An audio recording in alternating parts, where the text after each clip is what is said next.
ഹരി ഓം. നമ്മുടെ വിഷ്ണു സഹസ്രനാമ പഠനം തുടങ്ങുകയാണ്. നമുക്കൊരു പ്രാർത്ഥനയോടുകൂടി തുടങ്ങാം. സകല ഗുരുക്കന്മാരെയും പ്രാർത്ഥിച്ച് അവരുടെ അനുഗ്രഹം നേടിയിട്ട് വേണം എന്ത് കാര്യവും തുടങ്ങാൻ.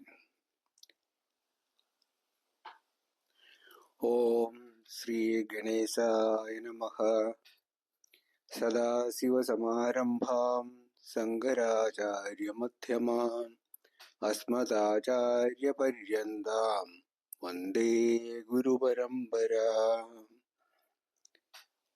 സദാശിവനിൽ നിന്ന്, അതായത് സാക്ഷാൽ ദക്ഷിണാമൂർത്തിയിൽ നിന്ന് തുടങ്ങി ശങ്കരാചാര്യർ തുടങ്ങിയ മഹാന്മാരുടെ കൂടെയുള്ള നമ്മുടെ നേരിട്ടുള്ള ഗുരുക്കന്മാരെയും എല്ലാവരെയും പ്രണമിച്ചുകൊണ്ട് നമ്മുടെ പഠനം തുടങ്ങുകയാണ്.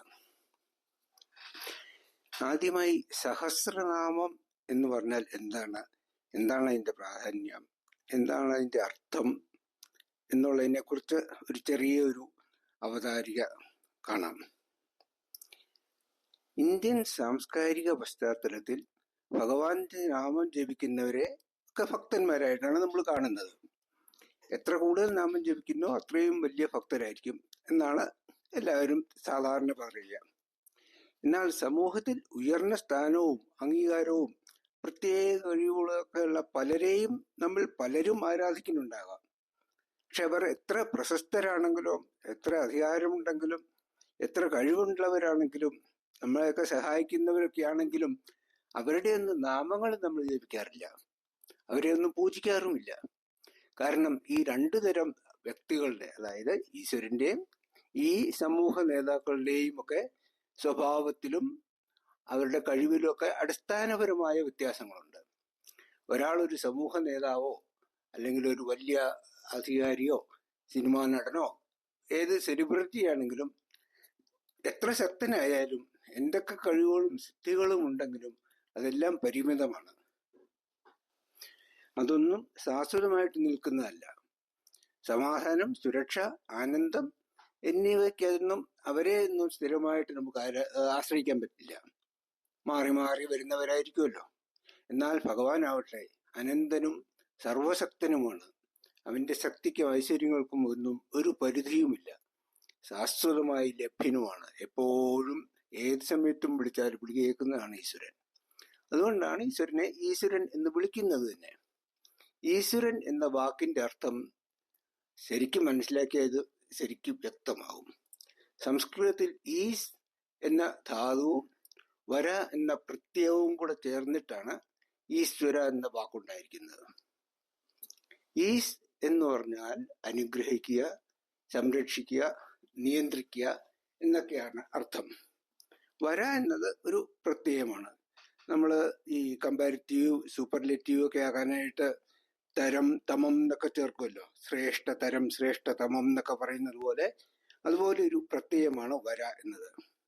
അത് ഏത് ക്രിയയോട് ചേർന്ന് നിന്നാലും ആ ക്രിയ അത് ചെയ്യുന്ന ആൾ എപ്പോഴും ഒരു മുടക്കവും കൂടാതെ അയാളുടെ സ്വഭാവമായി തന്നെ ചെയ്യുന്നതാണ് എന്നർത്ഥമാണ് കൊടുക്കുന്നത്. അതായത് ഈശ്വരൻ എന്ന് പറയുമ്പോൾ സംരക്ഷിക്കുകയും അനുഗ്രഹിക്കുകയും നിയന്ത്രിക്കുകയും ഒക്കെ തന്റെ സ്വഭാവമായിട്ട് തന്നെയുള്ള ആളാണ്. എപ്പോഴും അത് ചെയ്തുകൊണ്ടിരിക്കും. മറ്റ് നേതാക്കന്മാരെ പോലെ ഈശ്വരന് മറ്റുള്ളവരെ സംരക്ഷണമൊന്നും ആവശ്യമില്ല. നമ്മളിപ്പോ ഒരു നേതാവിനെ നോക്കിയാൽ സംസ്ഥാനത്തിലെ ജനങ്ങളുടെ സുരക്ഷയ്ക്ക് ഉത്തരവാദിയായ ഏറ്റവും ഉയർന്ന അധികാരിയായിരിക്കും അദ്ദേഹം. എന്നാലും തന്റെ ജീവൻ രക്ഷിക്കാൻ വ്യക്തിപരമായ ഒരു സുരക്ഷ ആവശ്യമാണ്. ഈവൻ പ്രൈം മിനിസ്റ്ററോ പ്രസിഡന്റോ ചീഫ് മിനിസ്റ്ററോ ഒക്കെ ആണെങ്കിലും അവർക്ക് Z ലെവൽ സെക്യൂരിറ്റി ഒക്കെ ഉണ്ടല്ലോ. അവരുടെ സുരക്ഷയ്ക്ക് അവർ മറ്റുള്ളവരെ ആശ്രയിക്കുന്നുണ്ട്. അതുപോലെ തന്നെ ലോകത്തിലെ ഏറ്റവും വലിയ ഡോക്ടറാണെങ്കിലും തന്റെ സ്വന്തം ചികിത്സയ്ക്കായിട്ട് വേറൊരു ഡോക്ടറുടെ സഹായം വേണ്ടി വരും. വലിയൊരു അഭിഭാഷകനാണെങ്കിലും സ്വന്തം സ്വകാര്യ നിയമ പ്രശ്നങ്ങളിൽ മറ്റൊരാളുടെ സേവനം വേണ്ടി വരും. അങ്ങനെ ഏതു മനുഷ്യനും എത്ര കഴിവുള്ളവനായാലും എത്ര സ്ഥാനമാനങ്ങളുണ്ടെങ്കിലും എല്ലാത്തിനും സ്വയം പര്യാപ്തനല്ലല്ലോ. ഏതെങ്കിലും മേഖലയിൽ അവന് മറ്റൊരാളുടെ സഹായം കൂടിയേ തീരൂ. എന്നാൽ ഈശ്വരൻ അങ്ങനെയല്ല. ഈശ്വരന് മറ്റാരുടെയും സഹായമില്ല. എല്ലാത്തിൻ്റെയും നിയന്താവും എല്ലാവരെയും രക്ഷിക്കുന്നവനും എല്ലാവരെയും പോഷിപ്പിക്കുന്നവനായ ഭഗവാൻ സ്വയം പര്യാപ്തനാണ്. അദ്ദേഹത്തിനെ ഭരിക്കുന്ന മറ്റൊരാളുമില്ല. ആരുടെ സംരക്ഷണവും ആവശ്യമില്ല. ലോകത്തിലെ ജീവനുള്ളതും ഇല്ലാത്തതുമായ എല്ലാ വസ്തുക്കളും ഭഗവാന്റെ സംരക്ഷണത്തിലും നിയന്ത്രണത്തിലുമാണ്. സൃഷ്ടിസ്ഥിതി സംഹാരമെല്ലാം ഈശ്വരന്റെ നിയന്ത്രണത്തിലാണല്ലോ. അതിനാൽ ഈശ്വരൻ എപ്പോഴും ഭരിക്കുന്നവനും അനുഗ്രഹിക്കുന്നവനും സംരക്ഷിക്കുന്നവനും ഒക്കെയാണ്. അതുകൊണ്ട് തന്നെ ഭഗവാനെ മാത്രം ആശ്രയിക്കുന്നവർ മാത്രമേ യഥാർത്ഥ സുരക്ഷയും സമാധാനവും അനുഭവിക്കുന്നുള്ളൂ. ഇനി ഈ സഹസ്രനാമം, ഈ പല പേരുകൾ എന്ന് പറഞ്ഞാൽ എന്താണ് പല പേരുകള്? മിക്കവാറും നമുക്ക് എല്ലാവർക്കും തന്നെ പല പേരുകളും ഉണ്ടാവുമല്ലോ. സ്കൂളിൽ ചേർക്കുന്ന പേരായിരിക്കില്ല നമ്മൾ എവിടെയെങ്കിലും എംപ്ലോയ്മെന്റ് എടുക്കുമ്പോൾ കൊടുക്കുന്നത്. ഔദ്യോഗിക രേഖകളിൽ കാണുന്ന പേരായിരിക്കില്ല എല്ലാവരും വിളിക്കുന്നത്. എല്ലാവർക്കും ഒരു ഷോർട്ട് നെയിം ഉണ്ടാവും. ഇപ്പൊ രാമചന്ദ്രൻ എന്നുള്ളത് രാമൻ എന്ന് വിളിക്കും, ചന്ദ്രൻ എന്ന് വിളിക്കും, ചിലരെ രാം എന്ന് വിളിക്കും. അങ്ങനെ പല ചുരുക്ക പേരുകളും, അതായത് ഷോർട്ട് നെയിംസും ഉണ്ടാവും. പിന്നെ ഓരോ ബന്ധങ്ങളിൽ നിന്ന് വരുന്ന അച്ഛൻ, അമ്മ, ചേട്ടൻ, ഇങ്ങനെയുള്ള പേരുകളും ഉണ്ടാവും. പിന്നെ അവർ ചെയ്യുന്ന ജോലിയിൽ നിന്ന് വരുന്ന ടീച്ചർ, ഡ്രൈവർ, വക്കീല്, ഡോക്ടർ എന്നൊക്കെ പല പേരുകളുണ്ടല്ലോ. ഈ പേരുകളൊക്കെ എല്ലാവർക്കും ചേരുന്ന ഈ പേരുകളിൽ ഏത് വിളിച്ചാലും അവർ അതിനോട് പ്രതികരിക്കുകയും ചെയ്യും. അതായത് ഈ പേരുകളെല്ലാം അവർ സ്വന്തം പേരുകളായിട്ട് തന്നെയാണ് എടുക്കുന്നത്. അതുപോലെ തന്നെ ഈശ്വരനും പല പേരുകളുണ്ട്. ഈ ഈശ്വരന്റെ 1000 നാമങ്ങളാണ് സഹസ്രനാമങ്ങളിൽ പറയുന്നത്. ഇനി ഈശ്വരന്റെ ഈ നാമങ്ങൾ എന്ന് പറയുമ്പോൾ അതിന് നമുക്ക് ഈശ്വരൻ എന്താണെന്ന് മനസ്സിലാക്കണം. സാധാരണയായി എല്ലാ മതങ്ങളിലും എല്ലാ ഫിലോസഫിയിലും 5 കാര്യങ്ങളാണ് പ്രധാനമായും ചർച്ച ചെയ്യുന്നത്. ഒന്ന് ജീവൻ, അതായത് നമ്മൾ തന്നെ. ആരാണോ ഈ മതം ഫോളോ ചെയ്യുന്നത് ആ ഓരോരുത്തരും ആണ് ജീവൻ. രണ്ടാമത്തേത് ജഗത്ത്. ഈ ജീവൻ അനുഭവിക്കുകയും ഇടപെടുകയും ചെയ്യുന്ന പുറത്തുള്ള ലോകമാണ് ജഗത്ത്, അല്ലെങ്കിൽ പ്രപഞ്ചം എന്ന് പറയും. മൂന്നാമത്തേത് ഈശ്വരൻ. ഈ ജഗത്തിലേക്ക് ജഗത്തിനെ സൃഷ്ടിക്കുകയും നമ്മളെ സൃഷ്ടിക്കുകയും ഒക്കെ ചെയ്ത ഈശ്വരനാണ് മൂന്നാമത്തേത്. നാലാമത്തേത് ഈ ജഗത്ത് അല്ലെങ്കിൽ പ്രപഞ്ചത്തിലെ വസ്തുക്കൾ നമുക്ക് എങ്ങനെയാണ് സുഖവും ദുഃഖവും തരുന്നത്, അല്ലെങ്കിൽ നമ്മളെ ബന്ധിക്കുന്നത് എങ്ങനെയാണ്, ആ ബന്ധനം. ഇതാണ് നാലാമത്തെ കാര്യം. അഞ്ചാമത്തേത് ഇതിൽ നിന്നുള്ള മോചനമാണ്, മോക്ഷം. എങ്ങനെയാണ് മോക്ഷം നേടേണ്ടത് എന്നുള്ളത്. അതായത് ജീവൻ, ജഗത്, ഈശ്വരൻ, ബന്ധം, മോക്ഷം. ഇങ്ങനെ 5 കാര്യങ്ങളാണ് എല്ലാ ഫിലോസഫിയിലും എല്ലാ മതങ്ങളിലും പ്രതിപാദിക്കുന്നത്. ഇതിൽ നമ്മൾ ഇപ്പോൾ നോക്കുന്നത് ജീവനും ഈശ്വരനും ജഗത്തും, ഈ 3 കാര്യങ്ങളാണ് നമ്മളിപ്പോൾ നോക്കാൻ പോകുന്നത്. ഈ ലോകമാണ്, അതായത് ഈ ലോകം എന്ന് പറയുന്നത് നമ്മളുടെ പുറത്തുള്ള എല്ലാം ചേർന്നതാണ് ലോകം. ഒരു ജീവൻ എന്ന് പറയുന്നത് സാധാരണഗതിയിൽ നാം ധരിച്ചു വെച്ചിരിക്കുന്നത് ഈ ശരീരവും മനസ്സും ഇന്ദ്രിയങ്ങളും ബുദ്ധിയും എല്ലാം ചേർന്ന ഈ ഞാൻ എന്ന് പറയുന്ന ഈ സംഘാതം, ശരീര ബുദ്ധി അഹങ്കാര മന സംഘാതം, അതായത് അതിൻ്റെ ആ ഒരു കൂടിച്ചേരൽ, ഇതിനെയാണ് ജീവൻ എന്ന് നാം ധരിച്ചു വെച്ചിരിക്കുന്നത്. ഇതിന് പുറത്തുള്ള എല്ലാ വസ്തുക്കളും, നമ്മുടെ ഇന്ദ്രിയ വിഷയങ്ങളും നമ്മളെ ബാധിക്കുന്ന ചൂട്, തണുപ്പ് തുടങ്ങിയ കാര്യങ്ങളും പ്രകൃതി വിഭവങ്ങളും, ഇതെല്ലാം ജഗത്താണെന്നാണ് നാം വിചാരിച്ചിരിക്കുന്നത്. അതുപോലെ ഈ ജഗത്തിൽ നിന്നാണ് നമുക്ക് സുഖവും ദുഃഖവും വരുന്നതെന്നും നമ്മളെ ഈ ജഗത്തിൽ നിന്ന് രക്ഷിക്കുന്നതാണ് ഈശ്വരൻ. ഈ എന്നിൽ നിന്നും ജഗത്തിൽ നിന്നും പ്രത്യേകമായി ഇതൊന്നും അല്ലാത്ത ഒരു ഈശ്വരനാണ് ജഗത്ത് നമ്മളെ തപിപ്പിക്കുന്നതിൽ നിന്ന്, അതായത് ദുഃഖിപ്പിക്കുന്നതിൽ നിന്ന് രക്ഷിക്കുന്നത് എന്നാണ് സാധാരണ എല്ലാവരുടെയും വിശ്വാസം. അതാണ് ഒരു മതത്തിലെ ബേസിക്കായിട്ട് തുടക്കത്തിലുള്ള പഠനവും. അതായത് അങ്ങനെയാണ് അവർ പഠിപ്പിക്കുന്നത്. യഥാർത്ഥത്തിൽ ഈ ശരീരവും മനസ്സും ഇന്ദ്രിയങ്ങളും എല്ലാം ജഡവസ്തുക്കളാണ്.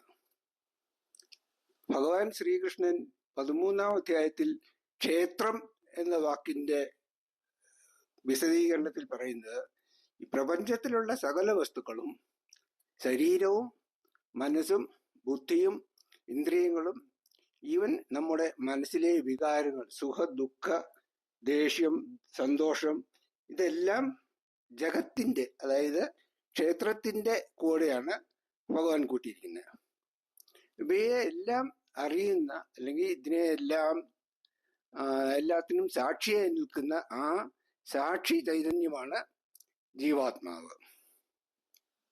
ശരിക്കും പറഞ്ഞാൽ ശരീരവും മനസ്സും ബുദ്ധിയും എല്ലാം ജഡമാണ്. അത് സ്വന്തമായിട്ട് നിന്ന് അവർക്കൊന്നും ഒരു ചൈതന്യവുമില്ല. ഇപ്പോ ഒരു മരിച്ചു കഴിഞ്ഞാലും ശരീരവും ബ്രെയിനും ഇതെല്ലാം ഉണ്ടല്ലോ, കണ്ണുണ്ട്, കാതുണ്ട്, എല്ലാ ഇന്ദ്രിയങ്ങളും ഉണ്ട്. പക്ഷേ അവർക്കൊന്നും സ്വന്തമായിട്ടൊന്നും കാണാനൊന്നും പറ്റില്ല. അപ്പോൾ ആ ഒരു ചൈതന്യം പോയി കഴിഞ്ഞാൽ ഈ ഇവയ്ക്കൊന്നും ഒരു നിലനിൽപ്പില്ല. ആ പരമ ചൈതന്യമാണ് സകല വിശ്വത്തിന്റെയും ചൈതന്യത്തിന്റെയും ഉറവിടം. എല്ലാ ജീവജാലങ്ങൾക്കും ഈ ചൈതന്യം കിട്ടുന്നത്, സെൻഷ്യൻസി കിട്ടുന്നത് ഭഗവാനിൽ നിന്നാണ്, അതായത് ഈശ്വരൻ. അതുകൊണ്ടാണ് ഈശ്വരനെ അടിസ്ഥാന തത്വം എന്ന് പറയുന്നത്, അൾട്ടിമേറ്റ് കോൺഷ്യസ്നെസ്. ഇത് തന്നെയാണ് ആത്മാവ്, അഥവാ ഉപനിഷത്തുകളിൽ പറയുന്ന ബ്രഹ്മൻ എന്നും പറയാം. ഇതാണ് ഭഗവാൻ. ഇതിനെ നമ്മൾ ഭഗവാൻ എന്നും ഈശ്വരൻ എന്നും ബ്രഹ്മൻ എന്നും ആത്മാവ് എന്ന് പറയും. ഇതെല്ലാം ഒരേ സത്തിന്റെ വിവിധ നാമങ്ങളാണ്. ഈ പരമാത്മാവിന്റെ പ്രതിബിംബമാണ്, അതായത് ഓരോ ശരീരത്തിലും ഉണ്ടാകുന്ന പ്രതിബിംബമാണ് ജീവാത്മാവ്. ഇതാണ് നമ്മുടെ ശരീരത്തിനും ഇന്ദ്രിയങ്ങൾക്കും ചൈതന്യം നൽകുന്നത്. അതുകൊണ്ട് തന്നെ ജീവന്റെ ആധാരം ശരീരമോ മനസ്സോ ഇന്ദ്രിയങ്ങളോ അല്ല. ശരിക്ക് ജീവന്റെ യഥാർത്ഥ ആധാരവും ബോധത്തിന്റെ ഉണർവിന്റെയും ഉറവിടവുമാണ് ചൈതന്യം, അതായത് ആത്മാവ്. ഇനി ഒരു ജീവനെ എടുത്തു കഴിഞ്ഞാൽ, മനുഷ്യനെ എടുത്തു കഴിഞ്ഞാൽ, ഒരു മനുഷ്യന്റെ ഏറ്റവും വലിയ ഗുണം, അല്ലെങ്കിൽ അതിനെ മറ്റു മൃഗങ്ങളിൽ നിന്നും വേർതിരിക്കുന്നത് നമ്മുടെ സെൽഫ് കോൺഷ്യസ്നെസ്, അല്ലെങ്കിൽ സ്വബോധം, അല്ലെങ്കിൽ സ്വയം വിലയിരുത്തൽ, സെൽഫ് ജഡ്ജ്മെന്റ് ആണ്. എന്നാൽ ഇത് ശരിയായി ഉപയോഗിച്ചില്ലെങ്കിൽ നമുക്കത് ദുഃഖത്തിനും കാരണമാകും. നാം നമ്മുടെ യഥാർത്ഥ സ്വരൂപം അറിയാത്തിടത്തോളം കാലം നമ്മെ തന്നെ ഒരു പരിമിതമായ വസ്തുവായി കരുതുകയും നമ്മളുടെ ജീവിതത്തിൽ പല കുറവുകളും കുറ്റങ്ങളും ഉണ്ട്, ഒന്നും പൂർണ്ണമായിട്ടില്ല എന്നുള്ള ഒരു തോന്നലും നമുക്കുണ്ടാവും. അപ്പൊ നമ്മുടെ ഈ കുറവുകളൊക്കെ നിറയ്ക്കാനായിട്ട് ഈ ലോകത്തിലുള്ള വസ്തുക്കളെ നമ്മൾ ആശ്രയിക്കും. ശരിക്കും പറഞ്ഞാൽ നമുക്കുണ്ടെന്ന് കരുതുന്ന ഈ കുറവുകളൊന്നും സത്യത്തിൽ അല്ലാത്തവയാണ്. എല്ലാം നമ്മുടെ മനസ്സിന്റെ സൃഷ്ടിയാണ്. ഈ കുറവുകളൊന്നും മാറ്റാൻ പുറത്തുള്ള വസ്തുക്കളോ അനുഭവങ്ങളോ ഒന്നും ഒരിക്കലും സഹായിക്കില്ല. കാരണം ഒരു കുറവ് നിറഞ്ഞതായിട്ട് തോന്നിയാലും ഉടൻ തന്നെ മറ്റൊന്ന് വരും. ഒരാഗ്രഹം അടങ്ങിക്കഴിഞ്ഞാൽ ഉടനെ അടുത്ത ആഗ്രഹം തുടങ്ങും. അങ്ങനെ എല്ലാ ആഗ്രഹങ്ങളെയും നമുക്ക് ഒരുമിച്ച് അല്ലെങ്കിൽ എപ്പോഴെങ്കിലും പൂർണ്ണമായിട്ടും തീർക്കാൻ പറ്റില്ല. അപ്പോൾ നമ്മൾ പുറത്തുള്ള എന്തെങ്കിലും വസ്തുക്കളെ കൊണ്ട് നമ്മുടെ കുറവുകൾ നികത്താൻ നോക്കിയാൽ അത് ഒരിക്കലും നടക്കില്ല. അതുകൊണ്ട് ഒരു പരിധികളുമില്ലാത്ത അനന്തവും സമ്പൂർണവുമായ ആനന്ദമാണ് നമ്മുടെ സ്വഭാവം എന്ന് അറിയുക എന്ന് മാത്രമാണ് ഇതിനുള്ള ഏക പോംവഴി. ഇനി നമുക്ക് ഈ നമ്മുടെ സ്വരൂപത്തെക്കുറിച്ച് കുറച്ചുകൂടെ വിശദമായി നോക്കാം. അത് അടുത്ത ഭാഗത്തിൽ വീണ്ടും പറയാം.